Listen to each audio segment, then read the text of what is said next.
Shalom, everybody. Peace be unto you in the name of the God of Abraham, Isaac, and Jacob, the God of the Bible, whose name is Yahweh, who sent his son, who the world calls Jesus Christ, but whose proper Hebrew name is Yahawashi Hamashiach, to die for our sins. We give all glory, honor, and praise to him from the book of Genesis to the book of Revelation, Old Testament, New Testament, the Most High Power, Yahweh, and his son, Yahawashi Hamashiach in the Hebrew, who he sent to die for our sins, who is a black man. When we read the Bible, we are reading the history of the most holy, set apart, exalted nation on the planet Earth, the nation of Israel, who are the Latinos, the indigenous Native Americans, and the black people that came to the Americas in slavery. When you read the Bible, you're reading black history, Latino history, Native American history, before those labels were put on our people, before our captivities, before our slavery. So to recite our national credo in English, which is "Hear, O Israel, Yahweh our power, Yahweh our God, Yahweh is one. And you shall love Yahweh your power, the Lord thy God, with all your heart, with all your soul, with all your might." Deuteronomy chapter 6, verse 4 and 5. And in the Hebrew, Shema Yasharallah, Yahweh Alahayanawa, Yahweh Akkad, Wa Ahabtha at Yahweh Alahayaka, Bakal Lababka, Wabakal Napashka, Wabakal Ma'adka. Okay, so with that being said, today we find ourselves in the book of Genesis, chapter 24, in the first 5 books of the Bible known as the Torah, which is a shadow of the Messiah who died for our sins, which also is known as the Torah or the law, where we find the commandments that were given for us to obey for all eternity. In this chapter, we're in Genesis 24, is when our mother, who's a black woman, Sarah, died. She's died. And now Abraham has sent his servant to get a wife for the son of Abraham, whose name is Isaac, who is also a so-called black man, who is our father. Abraham and Isaac are our fathers, our genetic bloodline ancestors. We go back to Shem. We do not go back to Ham. Ham is not our biblical ancient forefather. Shem is our biblical ancient forefather. So we're coming. His servant has brought gifts to Rebekah and gifts to the family of Rebekah. And now we're picking up from Genesis chapter 24, and we're going to read from verse 53 to verse 67. So let's pick it up right here. And brought out the servant jewels of silver and jewels of gold and clothing, and gave them to Rebekah, and precious things he gave to her brother and to her mother. So he came and gave gifts to the whole family to show that he really wanted his master to marry this woman, Rebekah. And ate and drank he and the men who were with him, and spent the night there. And they arose in the morning, and he said, "Send me away to my master."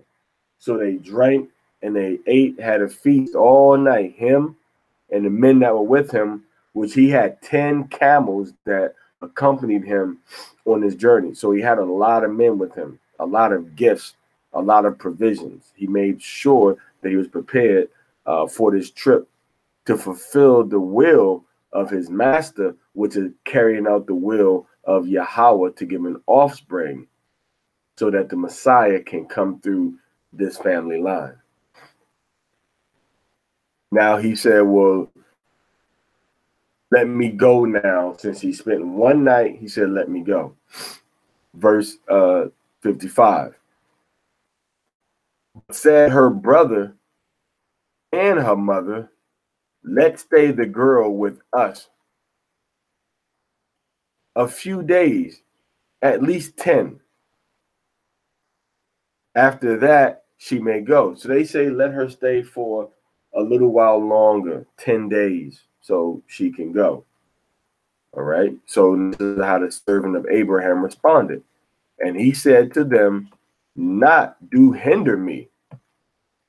Since Yahweh has prospered my way, send me away, that I may go to my master.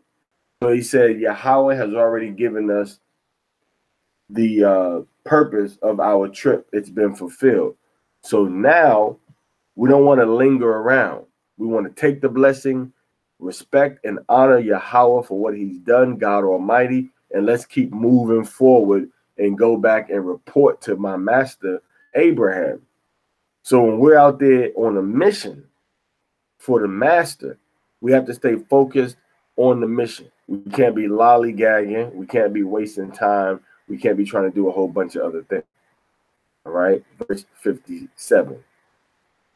And they said, we will call the girl and inquire at her mouth. So they said, well, let's ask Rebecca. So let's see how Rebecca's going to do. If she's going to go with the way her brother wants to go and her mother, or is she going to go with the way that the servant of her new family wants to go. And they called Rebecca and said to her, will you go with the man this? And she said, I will go. So she said, this is what the servant of my master wants to do. Excuse me, I'm going to flow with him. I'm going to be on the same page with him. I'm not going to go against my new family now. So even though her brother was with her all her life, she didn't go against her family now, her new family. So it wasn't about what her mother or her brother wanted. She said, this man represents my husband and my father-in-law, so I have to go with the direction that he wants to go. And that's what causes a lot of problems in marriages now. The wife or the father, the wife or the husband want to go in a direction that somebody else tells them to go, causing friction in their own household. Okay, verse 59. So they sent Rebecca, their sister, and her nurse, and the servant of Abraham and his men. All right. So he had a nurse. Her name was, I believe it was Deborah. She had a nurse. So she had other men that were other women. She had servants. And she had a nurse that would take care of her. All right. That would make sure that she was all right. The one that would, been with her basically since she was a little girl, taking care of her. All right. So now everybody's leaving. All right. Verse 60. And they blessed Rebekah and said to her, our sister may become the mother of thousands, of myriads, and may possess your descendants, the gates of those that hate them. So they knew about the blessing that the Most High had put upon Abraham and Sarah. So now they know that she's about to inherit through Abraham's son that blessing of becoming the mother of nations, of possessing power on the earth, of all of the haters are going to be conquered by her descendants, by her children. So they're putting that blessing on her, all right, in the faith that what the Lord Yahweh is going to do is going to be accomplished. Verse 61. And rose Rebekah and her servant girls, and they rode on camels and followed the man. So took the servant Rebekah and departed. So she had servant girls, she had a nursing mother, a nurse, and then they took the camels and they rode off. All right. So this is a beautiful scene. This is a beautiful caravan scene. This is a beautiful picture, and the marriage has been agreed to. They're already married now. They already made the agreement and they made the exchange of the words. Hey, give me the daughter This is what the Most High, my master said, and the Most High has made my journey prosperous. And they gave the girl, and then the girl went with the servant of Abraham, and now they're on their way back. Now Isaac came from going in to build. Right here it says Ba'ar Lachaya Raya. All right, that's where he was at, which means the well, all right, to the living one who sees. All right, Lachaya. Okay.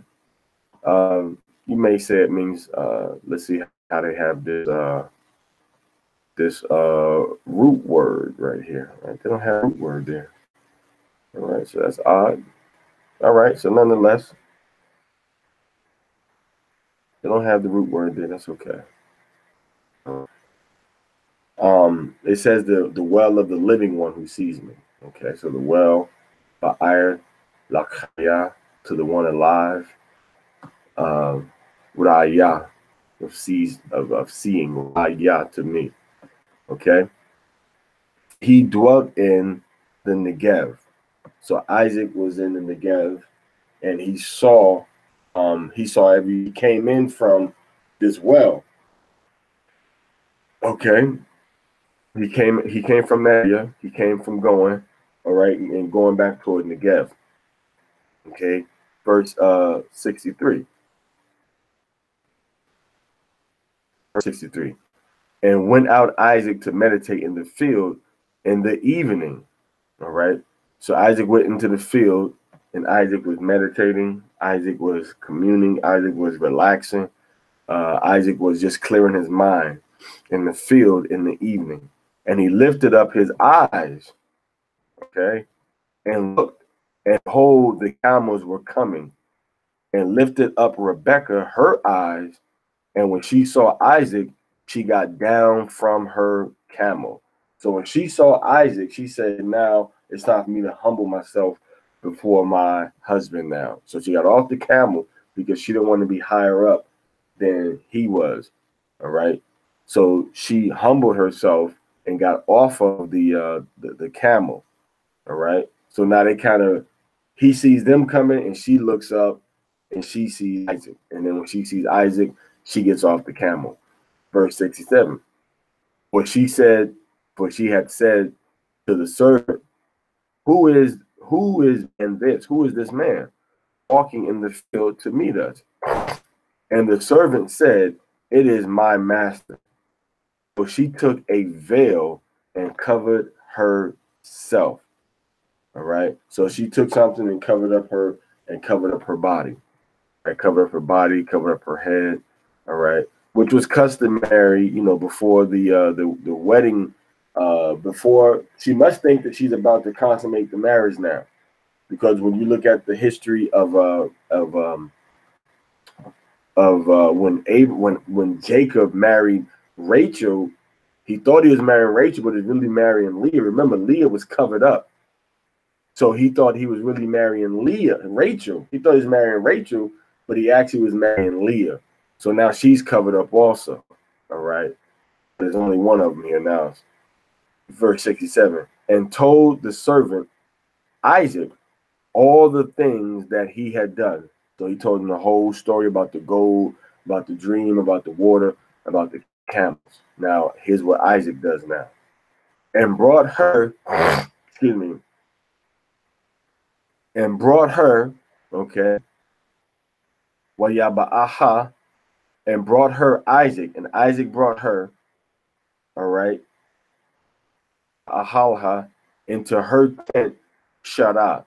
So Isaac brought her into Shara's tent, his mother, all right.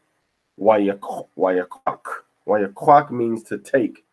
So to take, to lay hold of, all right. So he took her as his woman, all right, and Rebecca, and she became his wife. So when it says he took her, that means that he made himself, they two became one flesh. So he took her to himself, and he went in unto her, and they became man and wife. So now Isaac is now married to Rebecca. Now, did the sex make the marriage? They already married on the paper, but now they hadn't become one flesh yet.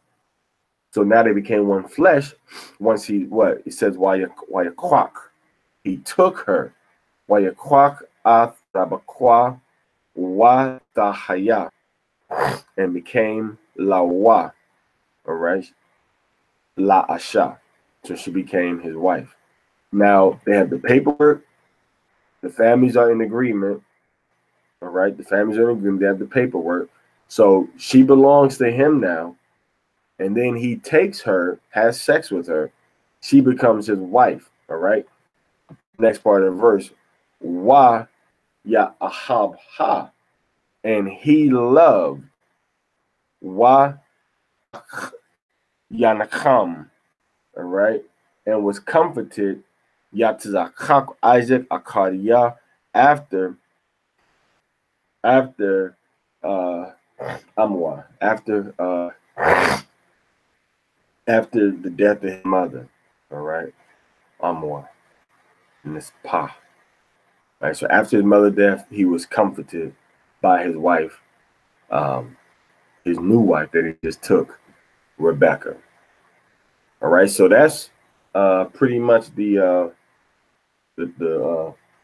summary of the Torah portion.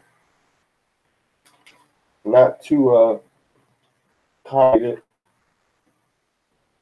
not too confusing, very straightforward. We see the marriage process, what happened. The family made the agreement, okay, and then they went to Isaac after the agreement was made, and Isaac took Rebecca into his mother's tent right here, all right, in mother's tent, ha'ahalha shara, into the tent, her shara, into Shara's tent, amawa, okay, amawa. So now it says he was comforted after his mother, all right, meaning after his mother's death, he was comforted. That's what that means, all right. He was comforted after his mother, meaning his mother had passed away. So now his wife brought him some kind of comfort in his mourning after the death of his mother. So now this is pretty much the condition. Now also, what do we see? This woman is comforting this man after the death. Now remember, the women were around Yahushua, and the women were ministering unto him, right? And went to the grave expecting to minister unto him some more. All right. And then during his lifetime, they were comforting him, Yahushua, and they were preparing him also for his death. The woman that wiped her hair onto Yahushua with the oil in the alabaster box, the spikenard oil, which is worth a year's wages. All right. So the comfort and the death theme we can see in this chapter also. And above the chapter, and when we first started, they asked her, did she want to leave with Abraham's servant, or did she want to wait around longer? She said, well, you know what? This man represents my new household. He represents my master. He represents my master's son. All right. So my master, Abraham, and my husband, which is Abraham's son, Isaac, he represents both of them. So now, since he represents them, I have to go with what he wants to do. She didn't rebel against him. She didn't say, this is what I want to do. All right. She totally submitted herself to the will, trusting in Abraham's servant, even before she met Abraham or before she met Isaac. And that's the way our women are supposed to be. What does your head want? What does the head of your household want to do? And that's how the woman is supposed to flow with it. Shouldn't be a lot of conflict and turmoil within the household between the man and the woman, because the last decision goes to the head of the house, which is the man and not the woman. So this man, the servant, represents Abraham So she lets him make that decision because she would have been out of order to say, well, this is what I want to do. She didn't been out of order, even though they asked her, they told her they want her to stay another 10 days, which was out of order anyway, because the man said he wanted to go. So then they go back and say, well, let me go ahead and question the daughter. My sister, Laban said, and see what she wants to do. It's totally, Laban moved kind of totally, out of order. In other words, you're someplace with a man and woman or someplace, and then the man says, we need to go. And then somebody asks the woman, well, do you want to go or you want to stay longer? Even though Isaac and Abraham weren't there, the servant of Abraham represented the will of the household of Abraham. Abraham fully trusted him 100%. So there was no questioning whether or not he was really making a sound decision. That's the decision that he wanted to make, and it was made. Since Yahweh has prospered my way, send me away that I may go to my master. So they said, we will call the girl and inquire her mouth. Totally disrespectful. And we have to understand what just happened. The servant of one of the most powerful men in the region has said, we need to go back to my master. And then Laban and his mother say, well, let's ask the girl what she wants to do. As if she's wielding some sort of authority over the household decisions of when that caravan is going to move out. So who's in charge, Abraham's servant or Rebecca? And the answer is Abraham's servant, because he represented Abraham, and he stayed focused on his mission. We have to always remember that. Stay focused on the mission at hand that we're commanded to do in the scriptures, even when it comes to obeying Torah. Our mission is to do exactly what the Torah says we're supposed to do. No matter what the white man says, no matter what the Arabs say, no matter what the ethnic Africans, Hamites, because remember, you got two Africans. You got us, the Hebrew Africans, which are Afro-Asiatic, that migrated into Africa from Asia. And then you have the ethnic Africans, which are the children of Ham, that were in Africa when we got there. We are indigenous to Asia, if you will. Actually, you want to be honest, we all came into Asia first from Mount Ararat. Even the ethnic Africans were in Asia with us. And then they came and went further west into what we know now as African. So we have to stay true to our culture. We have to stay true to our way of doing things. So the woman is supposed to be reflecting the desire of the household of the man that she just married herself into. She just agreed to become a part of this household. So she's supposed to be following after their head and reflecting what they want to do. And her brother, moves in kind of in this. I'm not saying he's Hashatan, but he's kind of moving in the spirit of Hashatan. The same thing we see going back into the garden. Well, look, you need to go. Once you go against your man, once you go against the leaders of your household and do it the way that we want you to do. You see that? Now, this is Laban. Remember, Laban, he's our father also. He's a slickster too. So he's a slickster. He tricked Abraham into marrying his older daughter first. He tricked him into marrying his oldest daughter first when he wanted Rachel. He got tricked into marrying Leah, and then he worked another 7 years. So he worked a total of 14 years. And then Jacob, remember, Jacob is slick too. He tricked his father to get the birthright. So he's slick. So everybody's slick. So it's in our blood to be slick. It's in our blood. All right. It's in our blood. But Jacob was operating more in order. Laban wasn't really operating in order like he should have been. He should have went to the woman and asked the woman what she wanted to do when the man had already spoken. That ain't our true culture. Our true culture isn't that the woman makes the final decision. Our true culture is that the man makes the final decision of what's going to be done. And we got to respect that, and we got to roll with that. That's how it is. Excuse me. So long and short of it is that he was in the field when they got back, He was meditating, and he saw the woman coming toward him, and he said, you know, this is my rib coming out. This is my rib. This is my woman. All right.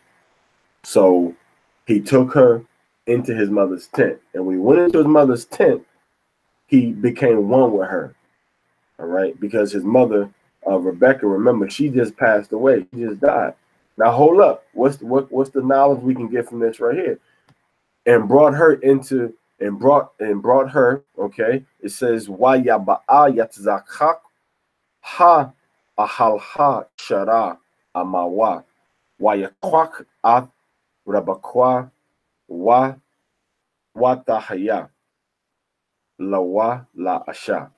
So Isaac took the woman. He took Rebecca, Ba'ah. He took Rebecca, all right, into his mother's tent. Now check that out. Don't overlook this. What do we see from this? Rebecca had her own tent. She wasn't just up under her man. They were separated for certain time periods. You see? And that was the gender division between men and women in the ancient world. That's our culture too. Not to be all up under a woman, you absorbing her energy. You absorbing her hormones microscopically emitting off of her body, and you becoming like unto her. And if a woman is around a man, she absorbing him. She tries to become dominant. All right. That's why when a man haven't seen a woman in a long time, she submit to him. She submits. But then once that new connection gets older and the man's been around her a lot, now the woman starts to try to get more authority over the man and become the head. Why? Because they was right up under each other. And she's trying to do the same thing that she learned from the garden, which is what? Which is give that fruit of the tree of the knowledge of good and evil to her man to eat again from Hashatan, so that she can be the one calling the shots again. And this is the same spirit that Laban was in. Laban said, well, Rebecca, you make the decision. Forget what Abraham and Isaac and their servant want. What do you want to do? And she was a humble, righteous woman in her full culture mindset. And she said, you know what? Whatever he say, that's what I'm going to do. He said he want to leave and he represents the head of my household. I'm going to leave. I don't care what my brother or my mother want. And a lot of you women need to have that same courage even now. A lot of men need to have that same, courage now and say what it's going to be. All right. According to your divine authority given to you by the Most High God of Israel, Yahweh. All right. So now let's go back to this. Isaac went into the tent of his mother, Sarah. What does that mean? That means Sarah had a living quarter that was away from her husband. We can see the same thing when we go into the history of when Rachel was inside her tent, when her father, who is in this right here, Laban, came look for them after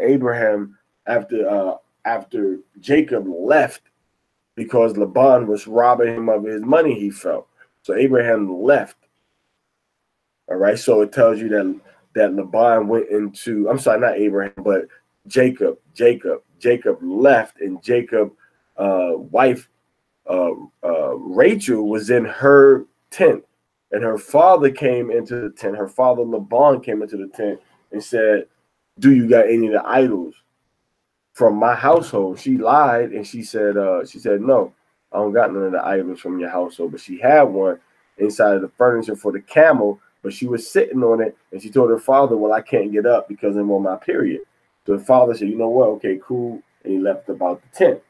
So she had her separate quarters. I just showed you that everybody wasn't all on top of each other when it comes to male and female. They had their separate, areas. So we got to look at that cultural aspect also. That's why even they call stuff what? They say, okay, it's a man cave, because man has a different dwelling in a different space. Right now we know it's not a man cave, but it's just it's kind of a physical separation between what's the common area, what's the feminine area, and what's the man's area. Okay, so he brought Rebekah into the tent of his mother, and he took her. All right, he took Rebekah. What does it mean? He took her. He took her virginity. He took her body. He took those things that were precious in her. And once he took her in that manner, what happened? She became his wife. And that's why a lot of times you got to really go through a lot of drama to vibe with a woman that you get nowadays. Why? Because another man took her. Her spirit have already become one and connected with another man. So now, unless she becomes a new creature, unless she becomes born again, that other man's spirit is still going to be clinging on to her spirit. You see what I'm saying? That's why she got to be renewed, which means once she clings unto you, becomes one with you, and she changed her whole mindset around, and she becomes more refined in her spirit. Now she's joined herself unto you spiritually, and that is what starts to change her DNA. When a woman lays with a man, the man's sperm stays in that woman's body and becomes one with her. It's a scientific fact. It's a scientific fact. All right. It's a scientific. Let me ask the resident woman health specialist.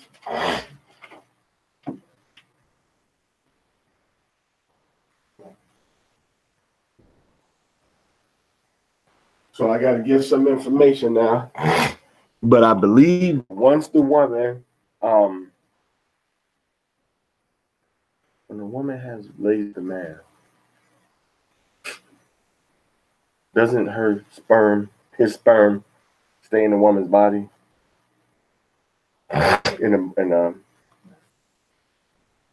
Okay, so the child's DNA stays in the woman's body in her brain.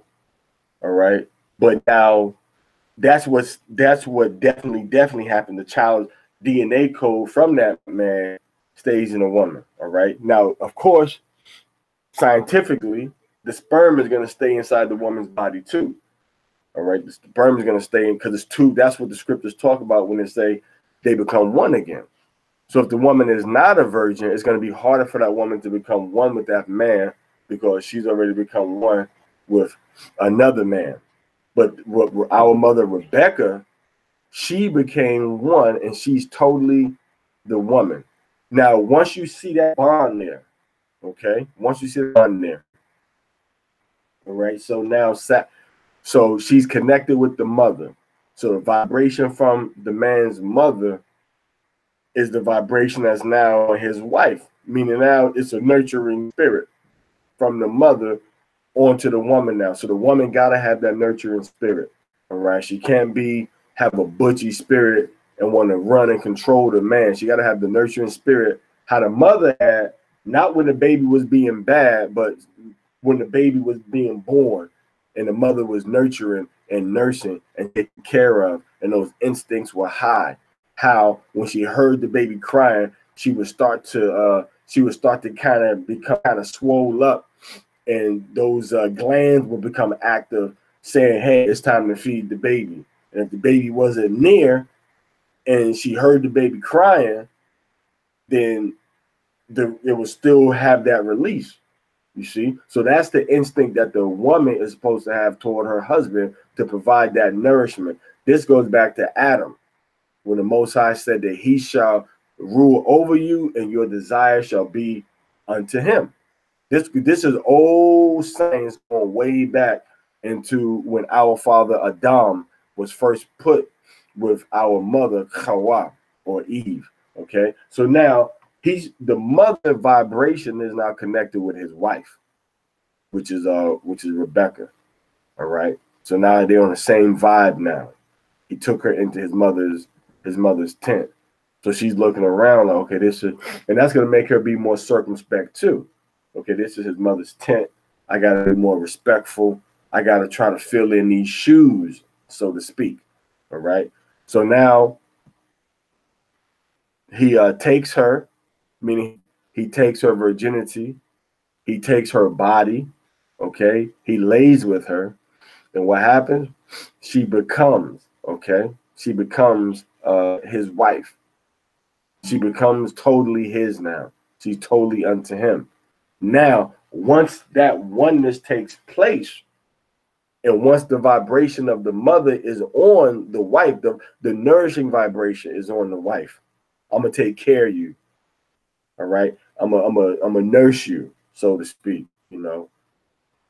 And before that, once you got that mental agreement, that spiritual connection, mental agreement between the authoritative parties, that this union can go through. Sometimes, under certain circumstances, it may just be the man and the woman making that decision. The woman may not have nobody. The man may not have anybody to represent him and his needs in a relationship, so they might be on their own. But nonetheless, that's what precedes all of this.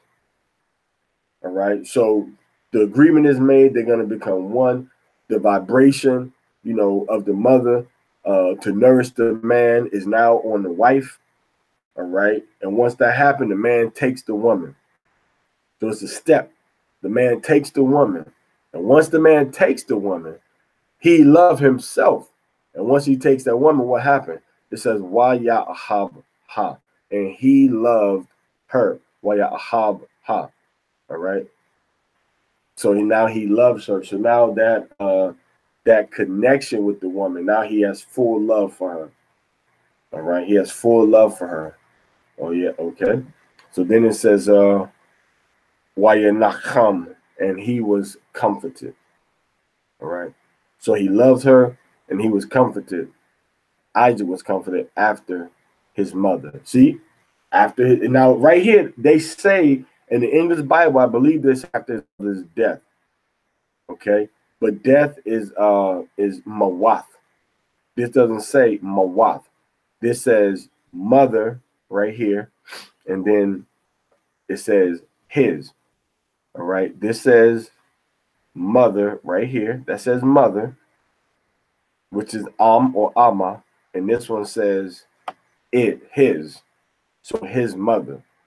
All right. So he was comforted after his mother, meaning what? After his mother died, his wife brought him that comfort.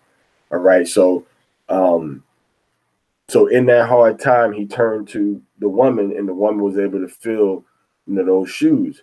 So her desire was unto him. She said, you know, my desire is to please my man, and my desire is to bring him comfort, and my desire is to allow him to love me. A lot of women don't allow the man to love them because they got these walls up because of their emotions. They were hurt in the past. They have all these reasons why not to trust the man. But if you go by Torah, if you decide to live your life according to Torah, and you stop eating the fruit of the tree of the knowledge of good and evil, I guarantee you, you will have a beautiful marriage. There's no other way. That's the law of the universe. If the man and the woman have rejected the tree of the knowledge of good and evil, and their only desire is toward the tree of life, and they're preparing themselves to be able to partake in that eternal life by following the commandments of Yahweh and loving Yahweh, and by loving Yahweh Shai Hamashayak, I guarantee there's going to be a beautiful marriage. Everything down to what? Submission. Are you going to submit to what the laws, commandments, and statutes say? Or are you going to make excuses? Are you going to fall short? Are you going to have reasons why it doesn't apply to you in this particular century? Okay. So now we have what? We had love, money, and sex. All right. The love is what he felt for her.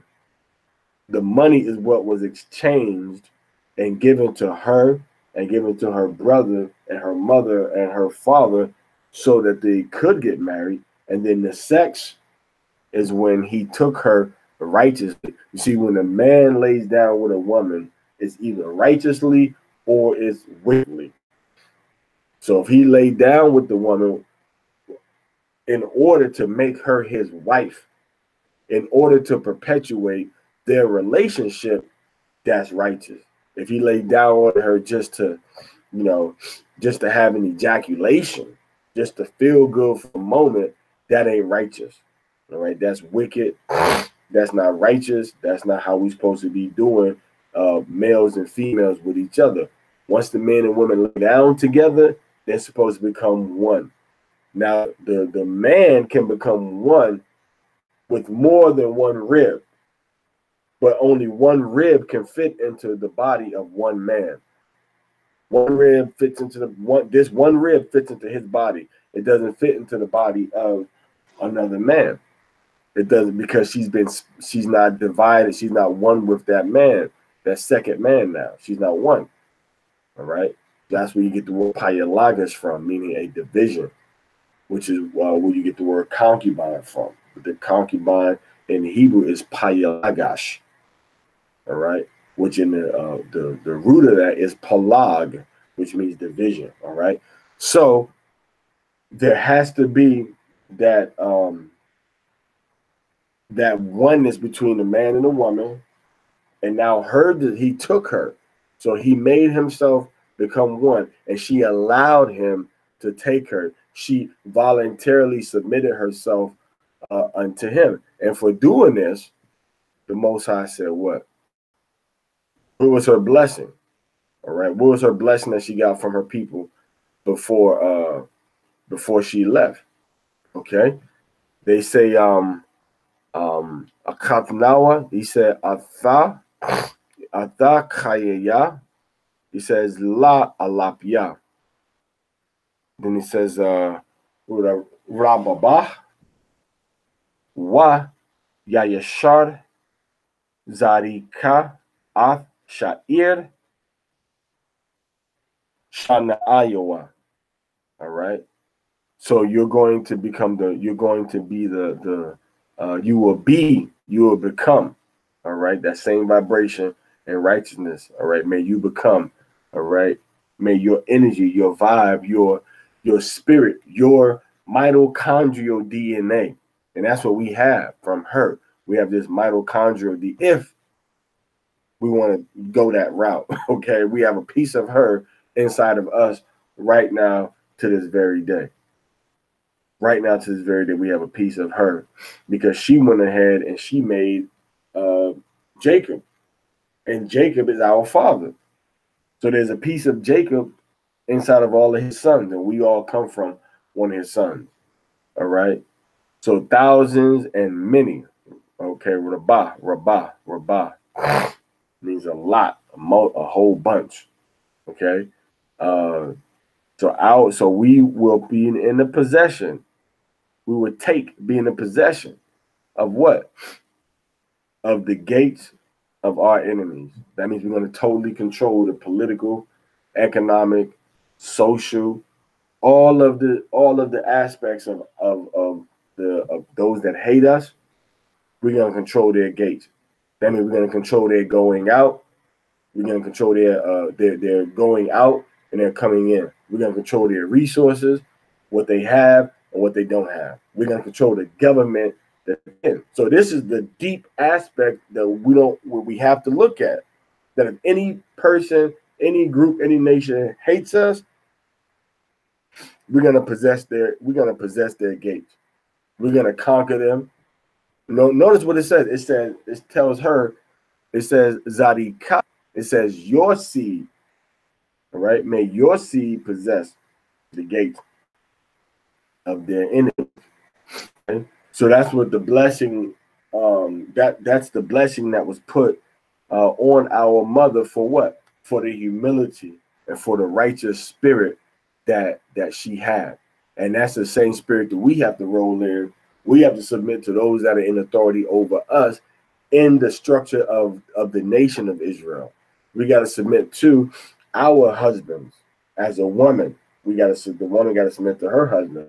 Okay, we got to submit to our parents, and then these grown men, you got to submit to those who you call your elders, those who you call representing your righteous government. You know, everybody wants to give orders, but nobody wants to take them. So that same spirit that our mother Rebecca had to be in order. What is the will of the head of my household? We have to do that same thing when it comes to Hamashiach and Yahushua. And he's put men on the earth now in our government structure, as we're commanded to do, judges and officers within our gates and elders, so on and so forth. To what?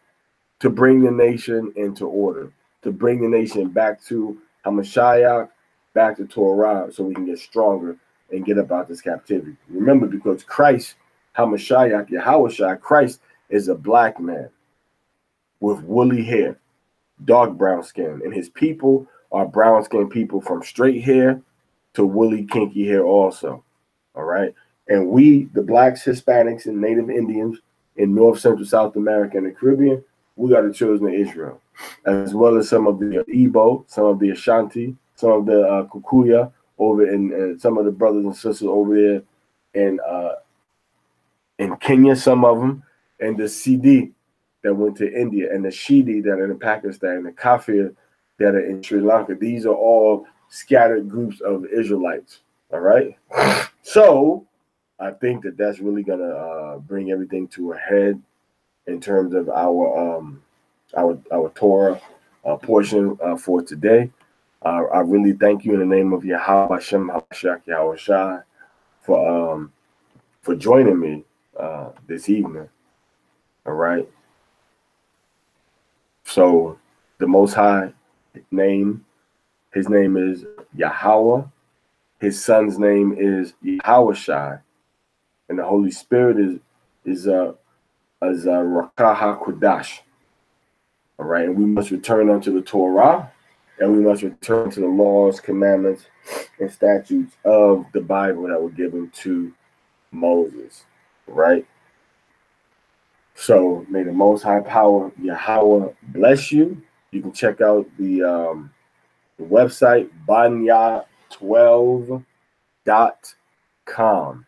That's BANYA